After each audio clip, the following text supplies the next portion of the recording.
Bonjour à tous et merci d'être restés avec nous, en tout cas pour cette dernière intervention. Nous accueillons Régis Séné et Erwan Bruder de la société de conseil BSSI qui viennent de nous parler d'une de leurs solutions, MyCyberEyes. Okay. Bonjour à tous. Bonjour à la salle et aux personnes qui nous suivent sur le live vidéo. En complément en fait de ce qu'on a présenté tout à l'heure, à savoir un label, les notions de cyber rating, on va vous présenter aujourd'hui un label en cybersécurité et qui va reprendre en fait un certain nombre de critères qu'on va lister, puis on fera aussi une démonstration de la plateforme. Pour un petit rappel, évidemment, tout le monde est sensibilisé ici, mais les récentes cyberattaques ont sensibilisé aussi globalement la population et les entreprises, les directions des entreprises, à l'importance en fait d'évaluer et de maîtriser les risques cyber. De par l'ampleur de la propagation, de par la diversité des victimes touchées, mais également du fait des dommages causés. On voit que les impacts ne sont pas uniquement financiers. On a l'image de marque, on a la mise en danger des employés ou de leurs clients, on a aussi le risque pénal par rapport à un certain nombre de choses qui peuvent être réalisées de façon non exhaustive. Finalement, la maîtrise du risque cyber dans sa globalité, c'est devenu un vrai critère de performance et de gouvernance pour les organisations. Donc le cyber rating, tel qu'on l'a présenté tout à l'heure, est un outil qui permet de répondre à cette problématique. Donc à travers MyCyberEyes, on s'est donné une mission, donc réduire l'exposition au risque cyber des organisations, à savoir la continuité des activités, le respect d'engagements contractuels, le risque lié à l'image et à la réputation et le respect de la conformité. Un outil de cyber rating doit permettre à la fois de connaître son niveau, mais également de se comparer aux autres et de suivre son niveau de sécurité dans le temps. Effectivement, c'est un élément qu'on a abordé un petit peu plus tôt dans la journée, la notion vraiment de continu. Avoir une note à un instant T, c'est intéressant, mais cette note, elle va vite être obsolète parce qu'il y a des nouvelles attaques, parce qu'il y a des nouveaux acteurs, parce qu'il y a des nouveaux axes potentiellement de compromission pour une société, pour une compagnie. Donc voilà, cette notion de continu est vraiment importante et c'est ça qu'on essaye aussi de mettre en avant avec MyCyberEyes.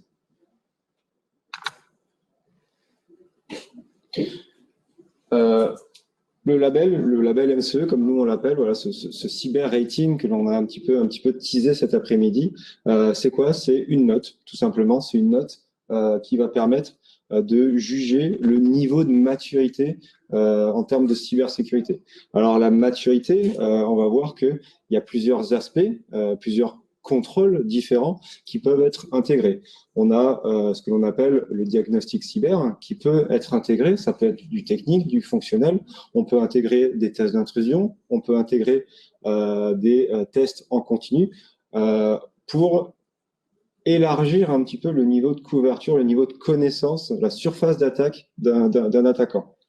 Comme le disait Erwan, ce qui est intéressant, c'est de comparer ce qui est comparable. Quelqu'un qui est une société qui est dans l'agriculture va peut-être avoir moins de besoins en termes de sécurité qu'une société qui est dans l'armement.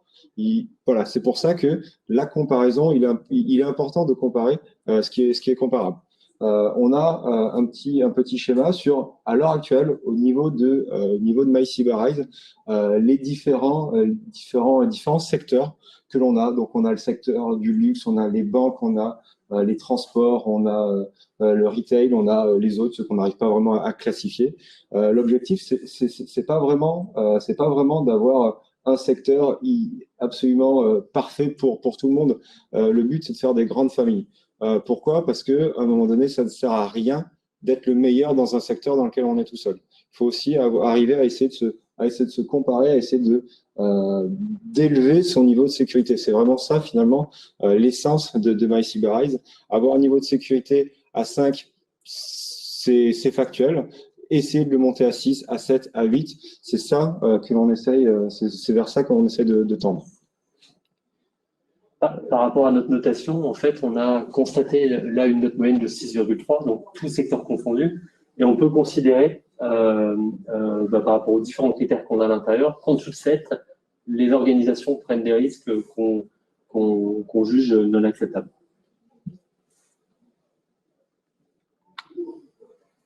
Alors, ce qui est important dans le label tel qu'on l'a défini, c'est qu'on a intégré à l'intérieur une notion de confiance.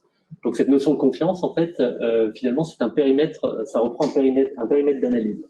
C'est-à-dire que vous pouvez avoir une note, vous allez avoir une note et un pourcentage qui correspond au niveau de confiance. Donc, ce niveau de confiance, il est établi aujourd'hui sur 3 contrôles.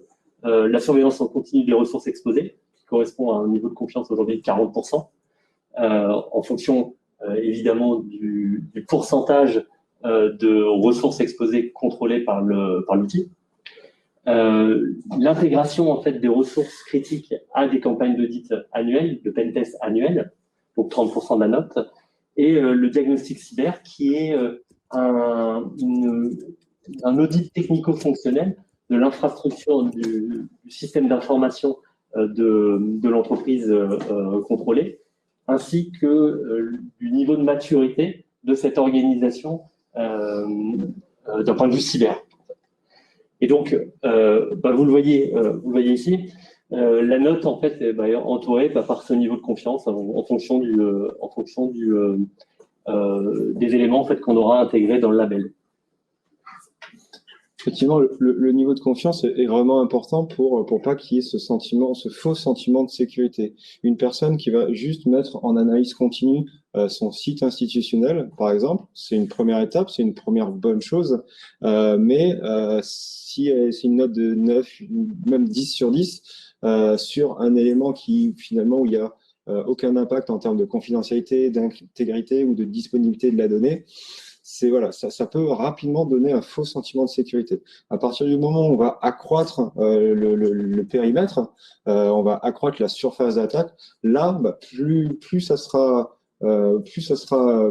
la surface sera importante, plus la confiance le sera aussi. Comme ça, on aura une vraie vision finalement du niveau de sécurité réel.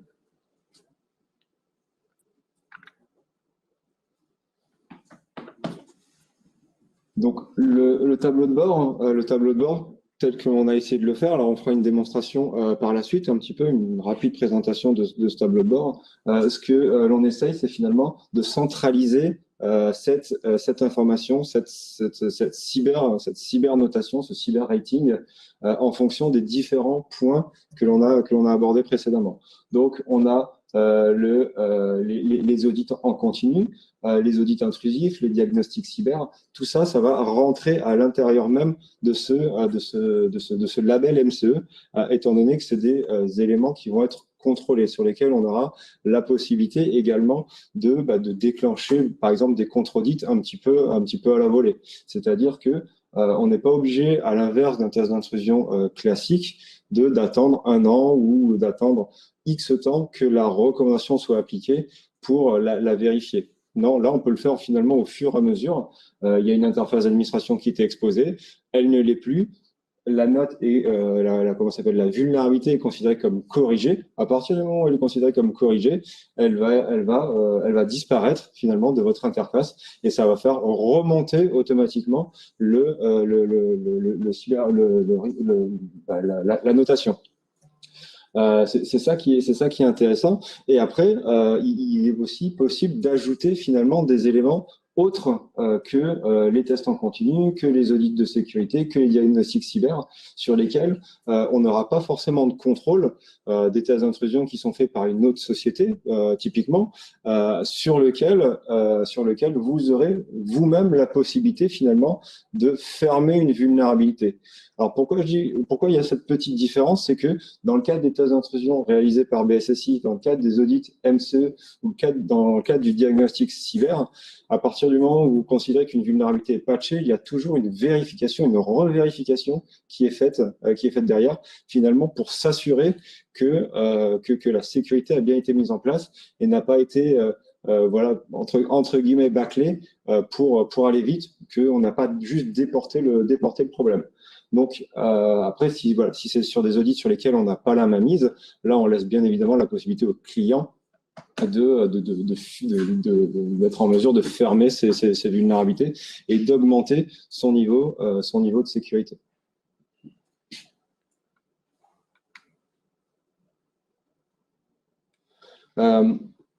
MCE Insight, finalement, qu'est-ce que c'est? C'est le tableau de bord. C'est le tableau de bord que l'on est en train de voir. C'est le tableau de bord que l'on va présenter par la suite. C'est un tableau de bord qui va vous permettre de centraliser l'ensemble de vos résultats d'audit, l'ensemble de vos vulnérabilités.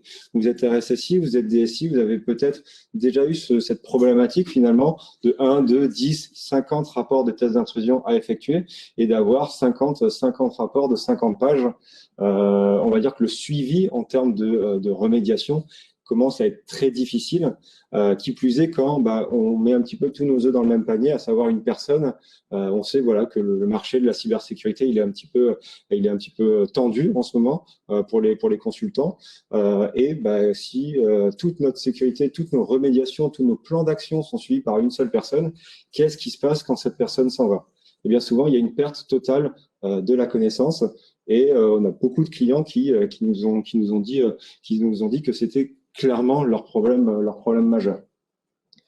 L'objectif, c'est d'avoir aussi un tableau de bord qui va permettre d'avoir une vision un peu centrale. Qu'est-ce que j'entends par centrale? C'est que il y a des cabinets d'audit qui vont avoir des échelles en 10 étapes, une note de 1 à 10 sur la criticité, par exemple, d'une vulnérabilité. Il y en a qui vont avoir une note de 1 à 4, etc., etc. Comment est-ce que l'on qualifie finalement une vulnérabilité qui est très faible d'un côté et très très faible de l'autre? Voilà, ça va permettre finalement d'avoir une sorte de cohérence sur la totalité de nos tests. La note entre 0 et 10, ça on en a parlé, ça on va le voir en plus dans les présentations un petit peu plus tard, mais surtout on a la possibilité de suivre ces vulnérabilités. On a la possibilité de voir notre indice MCE évoluer dans le temps.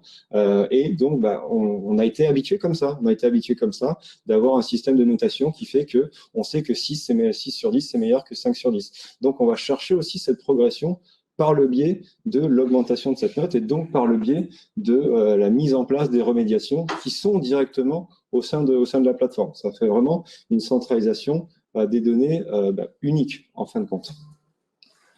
Et après ça, on en parlera par la suite, mais on verra qu'on peut avoir plusieurs types de comptes, des comptes qui auront des accès à des informations ou pas, la possibilité de partager finalement ces vulnérabilités, ces plans d'action, ces plans de remédiation avec des tiers, ce qui va permettre finalement de travailler avec des partenaires, avec des tiers, avec des sociétés externes pour augmenter encore une fois rapidement le niveau de sécurité de vos assets qui sont exposés sur Internet ou pas. En complément, en fait, la vue centralisée, enfin ce dashboard centralisé, ça va permettre en fait dans le temps évidemment de suivre vos vulnérabilités, mais également à un moment donné en fait de pouvoir extraire ces vulnérabilités, travailler sur votre plan d'action, par exemple dans le cadre d'un exercice budgétaire, pour voir sur quelle vulnérabilité travailler cette année, afin d'avoir l'impact le meilleur en termes de niveau de risque en fait pour l'organisation, tout en n'oubliant pas justement que vous pourrez croiser les vulnérabilités qui sont peut-être présentes sur plusieurs applications dans plusieurs audits. En fait. Donc c'est un des intérêts également d'avoir ce dashboard centralisé. C'est plutôt là.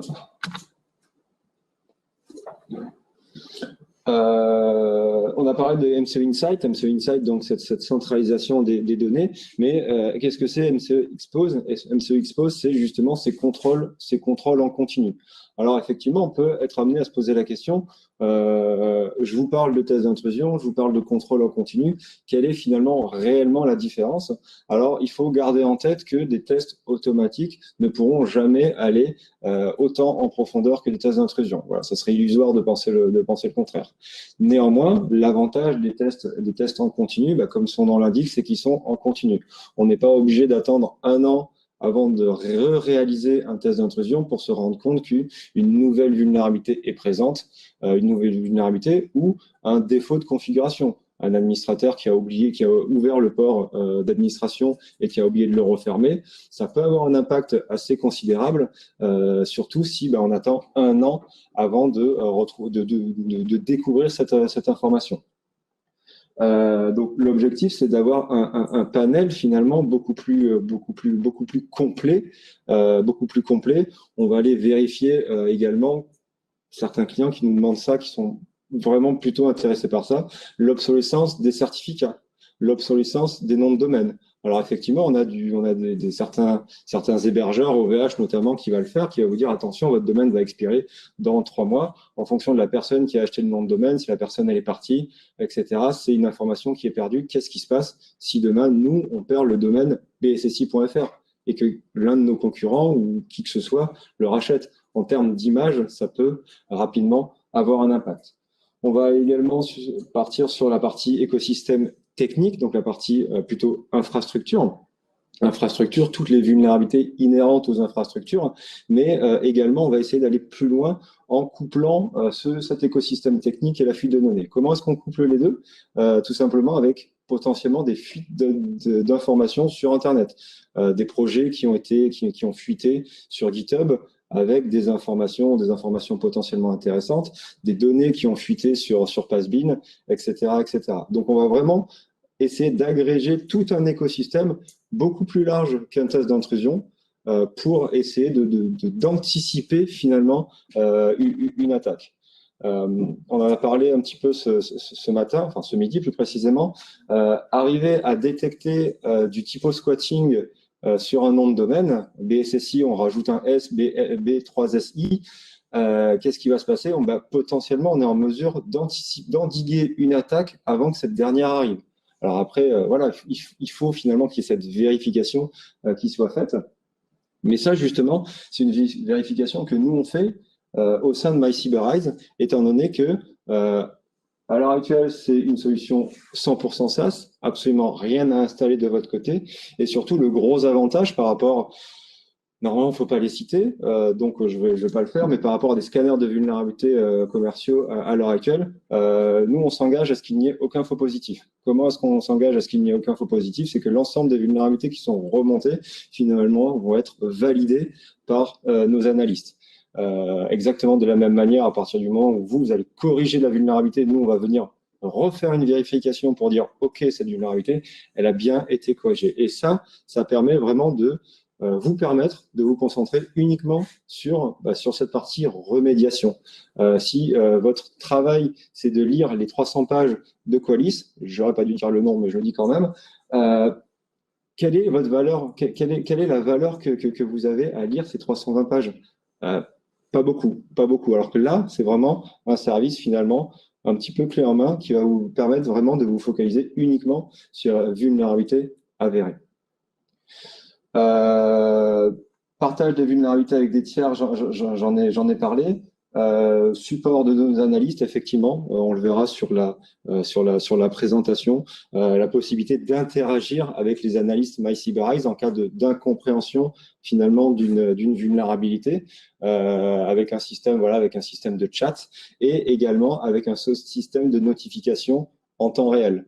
En temps réel, c'est-à-dire qu'à chaque fois qu'une vulnérabilité va être rajoutée au sein de l'interface, vous allez avoir une notification en fonction de ce que vous avez paramétré. Alors, à l'heure actuelle, on a des notifications par Slack, par mail, par Teams, par syslog, par rsyslog. Voilà. L'objectif, c'est d'ajouter quotidiennement des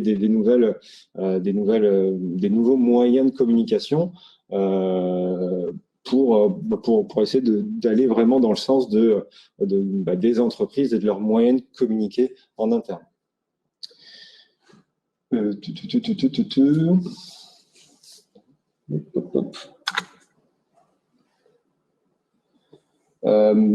Voilà, au niveau de Expose, alors j'en ai déjà un petit peu parlé rapidement précédemment, mais l'objectif est, encore une fois, il n'est pas d'aller aussi en profondeur qu'un test d'intrusion, et c'est pour ça qu'il y a ce système de confiance qui a été rajouté, qui a été intégré, mais c'est vraiment de couvrir le plus large possible. Donc, des interfaces exposées sur Internet, des interfaces éventuellement d'administration. Moi, j'ai pour habitude de dire que les interfaces d'administration, c'est fait pour les administrateurs et pour personne d'autre. On le voit, on entendait parler aujourd'hui des VPN qui ont souffert de vulnérabilité, qui plus est avec l'avènement un petit peu du télétravail. Ces interfaces doivent vraiment être protégées au maximum. L'identification des périmètres, effectivement, nous on a aussi des clients pour lesquels on rajoute des campagnes d'OSINT, de recherche source ouverte, qui va permettre aussi d'identifier des serveurs qui leur appartiennent dont ils ne sont pas au courant. Alors ça, effectivement, quand il y a un changement de RSSI, un changement de DSI, une documentation qui est malheureusement pas complètement à jour, il est possible de perdre ce type d'informations. Le typo squatting, les attaques endiguées avant qu'elles arrivent, les attaques de phishing, on en a déjà parlé, l'obsolescence des certificats et des noms de domaine, pareil, mais c'est finalement des tests simples à faire, mais qui, au cours d'un test d'intrusion, malheureusement, ne seront pas probants. Pourquoi ils ne seront pas probants? Parce que peut-être que ça sera fait 3 mois trop tôt, entre guillemets, il n'y aura pas d'alerte 2 jours avant l'obsolescence du certificat. Là, effectivement, on peut commencer à se poser la question sur est-ce qu'il va être renouvelé ou pas.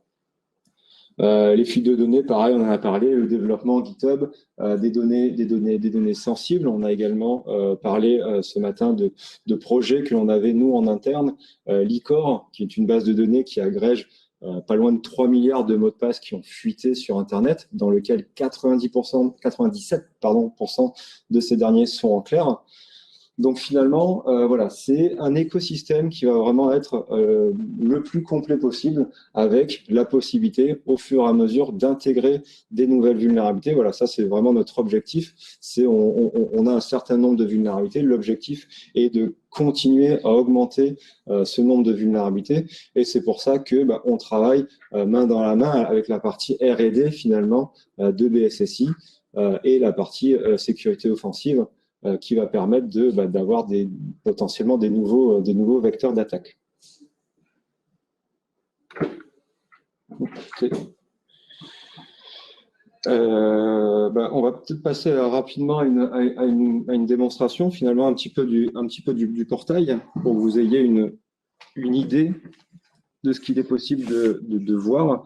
Donc, pour ceux qui sont à distance, il est normalement possible de changer d'écran. Et pour ceux qui sont ici, je peux pas aller dessus.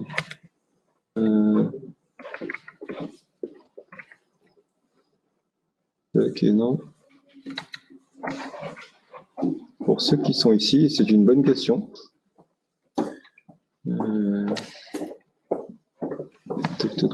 Pour... C'est censé être mon rôle, mais je vous avoue que je ne suis pas plus à l'aise. Alors, pour afficher cet écran sur le slide, peut-être non.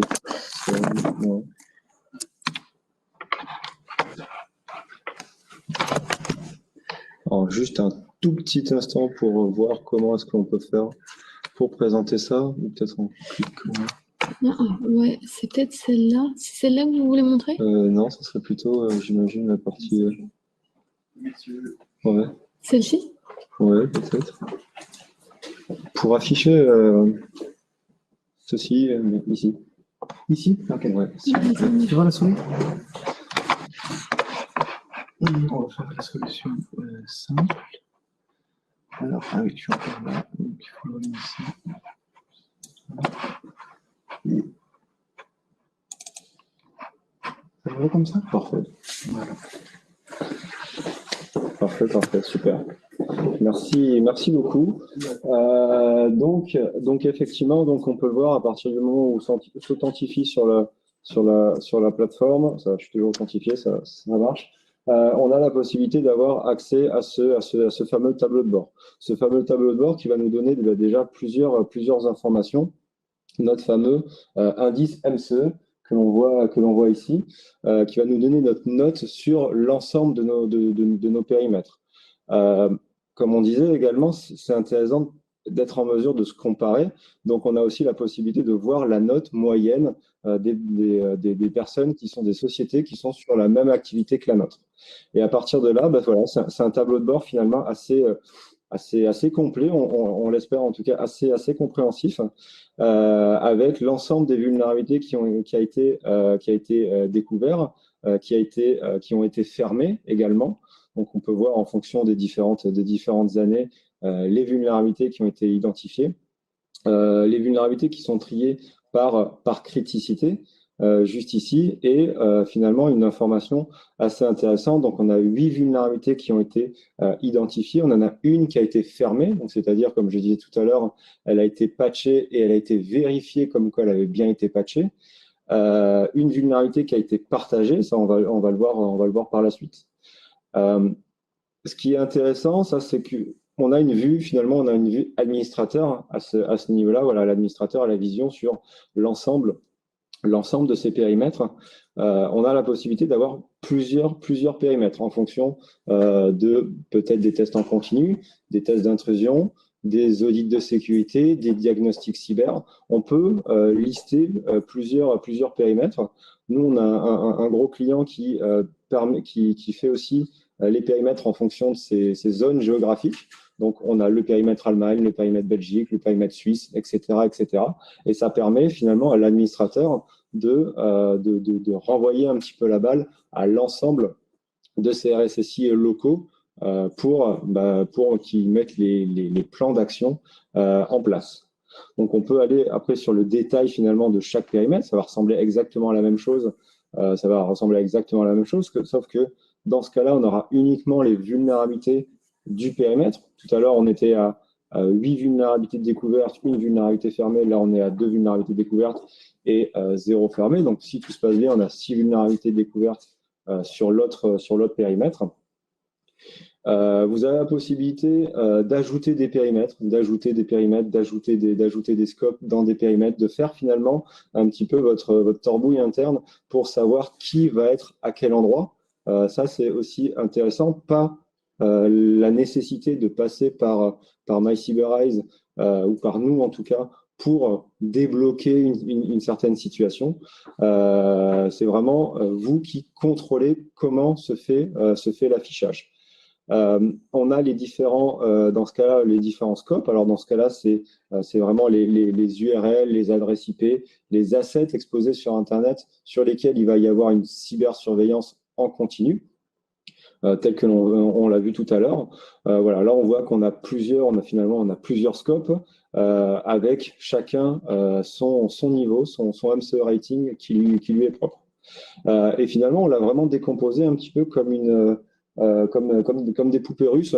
On a le périmètre, on a la vision globale, après on a le périmètre, après on a les scopes, et après dans les scopes, on a les vulnérabilités. Et finalement, c'est aussi en fonction du niveau de la personne. Un DSI ne va pas regarder la même chose finalement qu'un technicien, qu'un analyste, ce genre de choses. Donc finalement, il y a plusieurs niveaux de lecture au sein de la plateforme. Si on va voir les vulnérabilités, comment elles se présentent, on a la liste des vulnérabilités avec le périmètre, avec le scope, avec leur criticité, une note CVSS pour ce côté scoring international que certains utilisent, que d'autres non. Sur ça, après, c'est un petit peu en fonction entre guillemets des goûts et des couleurs. C'est une vision un petit peu globale. Et après, sur chaque finalement vulnérabilité, on a la possibilité d'avoir l'ensemble des informations, dont notamment le plan de remédiation. Parce que j'ai pour habitude de dire que identifier une vulnérabilité sur des tests d'intrusion, sur des audits en continu, c'est entre guillemets facile. Appliquer au client un plan de remédiation adapté à sa manière de faire et à son contexte, là, effectivement, il y a vraiment ce travail de conseil qui est important. Donc, si on va sur une vulnérabilité, n'importe laquelle, on a la possibilité de voir voilà, l'ensemble des informations, le statut de la vulnérabilité, est-ce qu'elle a été prise en compte, est-ce qu'elle n'a pas été prise en compte, sa criticité, sa difficulté d'exploitation, son niveau de patch, sa difficulté de patch, le système impacté, le périmètre, la catégorie, si c'est au sein des tests en continu. On a la possibilité, on le voit ici, d'affecter une vulnérabilité à quelqu'un. Donc, dans le système de notification, quand la personne va se connecter, elle va avoir une petite alerte qui va dire « Ah, attention, il y a une vulnérabilité qui est pour toi ». Et en descendant, on a la possibilité de voir finalement les descriptions de la vulnérabilité. Pour expliquer, c'est toujours intéressant de remettre un petit peu dans le contexte pour savoir pourquoi cette vulnérabilité est présente. Les risques associés, parce qu'effectivement, on aime bien parler de risques. Une vulnérabilité de côté technique n'est pas toujours compréhensible en termes de risques, donc c'est important d'amener cet aspect et les recommandations. Les recommandations on essaye d'être le plus précis finalement possible sur les recommandations parce que dire sécuriser votre application, forcément c'est pas une recommandation. C'est aussi ce qu'on reproche à l'heure actuelle aux scanners de vulnérabilité sur le marché, c'est qu'en termes de recommandations, souvent ils sont un petit peu en dessous. Et comme je vous disais, il y a cette possibilité de commenter les vulnérabilités. Vous n'avez pas compris la vulnérabilité. Vous êtes en mesure de discuter en interne sur la vulnérabilité, voir est-ce qu'il y a des possibilités. Voilà, moi j'ai appliqué ce patch et toi qu'est-ce que tu as fait, etc. Ou de venir converser avec les équipes de MyCyberEyes. On le voit ici, non? Ou venir de converser avec les équipes de MyCyberEyes pour dire voilà, j'ai pas compris cette vulnérabilité ou elle a été, je pense que vous êtes trompé. Voilà, donc on peut laisser un commentaire. Tac, je suis hyper inspiré en plus. Donc voilà, on a un commentaire qui a été ajouté et là vous avez vraiment la possibilité finalement d'interagir. C'était important pour nous, tout ce système de notification, tout ce système de commentaires, tout ce système de suivi était important. Pourquoi? Parce qu'une vulnérabilité, ce que je disais sur les rapports d'audit, faut pas que ça soit figé. Une vulnérabilité, ça doit vivre. Les recommandations doivent vivre également. Et c'est pour ça que vous avez la mainmise sur la possibilité de mettre à jour une vulnérabilité. Vous avez travaillé sur la vulnérabilité. OK, on a un statut qui est nouveau. Il y a la possibilité de le mettre à jour, pas de souci. On a juste finalement, entre guillemets, à prendre en connaissance cette vulnérabilité et à mettre à jour cette dernière. Vous estimez que la vulnérabilité, elle a été prise en compte, vous l'avez travaillée, mais c'est pas encore terminé, on peut la passer en in progress ou en patch. Hop là, on ne voit pas le patch. Si, voilà, on voit le patch et à partir de ce moment-là, le statut va se mettre à jour. Pas automatiquement, mais va se mettre à jour. On a le nouveau statut qui a patch ici, et à partir de là, automatiquement, il y aura une notification du côté des administrateurs qui va permettre de relancer les tests et revérifier cette vulnérabilité. Encore une fois, comme je le disais précédemment, pas de faux positifs, c'est vraiment important. À partir du moment où côté administrateur, cette vulnérabilité elle est considérée comme définitivement fermée, on la passe en fermé et elle reste dans la plateforme, comme on le voit ici. Elle reste dans la plateforme parce que on apprend de nos erreurs. On peut continuer à voir un petit peu les commentaires qui ont été donnés, etc.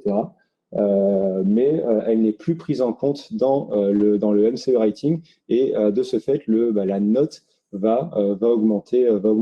Donc, on a la possibilité, en fonction des scopes qui sont ajoutés, en fonction des audits de sécurité qui sont faits, en fonction des diagnostics cyber qui sont intégrés, de voir la note qui va évoluer en fonction des plans de remédiation qui sont mis en place.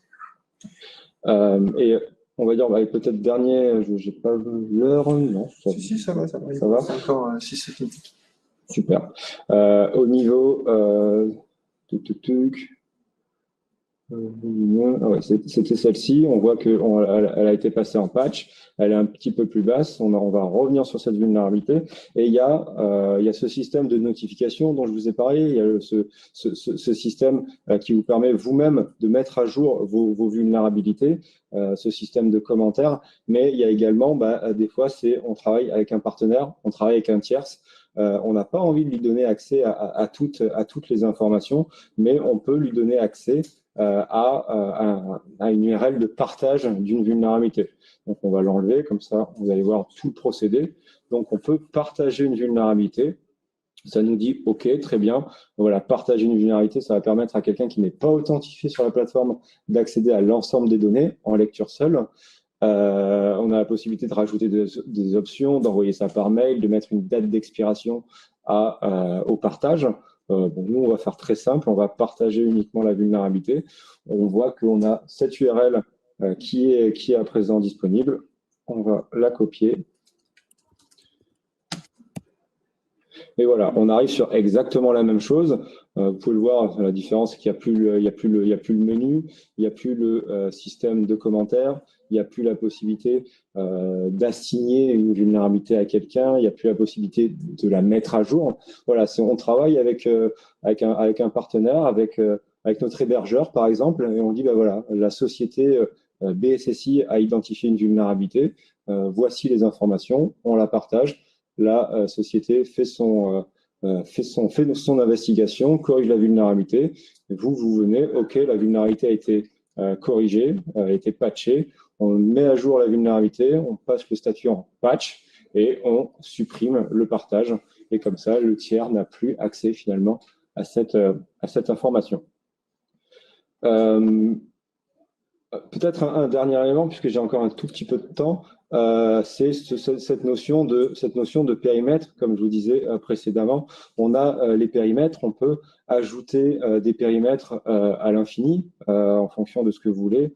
Alors, je suis encore une fois très inspiré, donc je me suis rajouté un nouveau périmètre et finalement, des éléments qui sont dans le périmètre Eva Group, j'ai envie de les rajouter dans mon nouvel élément. Pourquoi? Parce que c'est plus cohérent à l'heure actuelle, peut-être, et parce que je veux donner des accès à certaines personnes. Donc, je vais dans mes scopes et je vais prendre blog.evagroup.fr, par exemple. Et là, je vais juste le changer de périmètre. Je change de périmètre, je modifie mon scope et on voit qu'il est maintenant dans le périmètre, dans le nouveau périmètre. Et ça, c'est intéressant parce que ce périmètre, justement, on va affecter des utilisateurs au périmètre. On peut créer pareil des utilisateurs, autant d'utilisateurs qu'on souhaite, et on va dire, OK, tel utilisateur, s'il n'est pas administrateur, va avoir accès à ce périmètre et ce périmètre. Donc là, on le voit ici, par exemple, on a deux utilisateurs. Celui d'en haut, le admin, avec lequel je suis actuellement connecté, donc vision globale, et l'utilisateur qui va être, par exemple, un RSSI local en Allemagne, par exemple. On peut aller dans les détails et dire, OK, on peut ajouter des périmètres. Si ce RSSI Allemagne se connecte, à l'heure actuelle, il n'aura que accès au périmètre BSSI. On veut lui ajouter un périmètre, pas de problème, on peut lui ajouter le nouveau périmètre en question. Hop là, et là, quand il va se connecter, il aura accès au périmètre BSSI, au périmètre New, mais il n'aura pas accès au périmètre Eva Group. Et ce qui permet finalement d'avoir vraiment cette compartimentation des comptes qui permet vraiment de faire du suivi uniquement sur le périmètre, sur les scopes sur lesquels on a une vraie valeur ajoutée.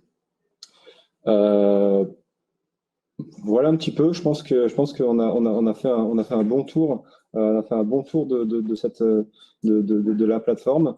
Voilà, encore une fois, sur laquelle il est possible, ce que présentait Erwan, d'intégrer des tests d'intrusion, des tests temporels, des tests en continu, mais également des diagnostics cyber, des audits de sécurité, à partir du moment où on est en mesure de rationaliser l'échelle des tests, la criticité des vulnérabilités. À partir de là, on peut vraiment centraliser l'ensemble de nos informations exporter les données. Je ne vous l'ai pas montré, mais je vous demanderai de me croire sur parole. Mais on peut exporter les données au format CSV, au format PDF, pour avoir finalement une vision globale qui nous permet aussi de transmettre ces informations pendant un COMOP, pendant un CODIR, et en espérant que le tableau de bord à l'heure actuelle soit autoporteur. Voilà un petit peu pour cette présentation. J'espère que ceux qui sont à distance ont bien vu cette partie. Eh ben oui, merci messieurs en tout cas d'avoir partagé votre expertise avec nous. Merci d'avoir fait une petite démo de votre outil qui m'a l'air d'être d'une grande pertinence.